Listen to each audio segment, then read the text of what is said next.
Untuk pertama kalinya kapal perang Rusia bersandar di Indonesia. Dilaporkan, Presiden Putin mengirim 4 kapal perang Angkatan Laut Rusia.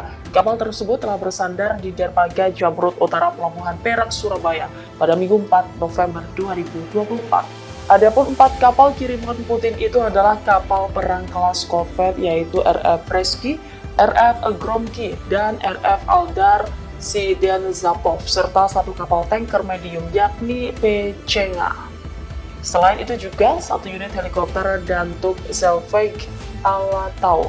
Kehadiran kapal-kapal tersebut dalam rangka latihan bersama atau LATMA antara TNI Angkatan Laut dan Rusia Navy Angkatan Laut Rusia dan diberi sandi LATMA Oruda 24. Kehadiran 4 kapal perang Rusia disambut hangat dan meriah dengan tarian khas Surabaya yakni Download Tribun X sekarang, menghadirkan lokal menjadi Indonesia.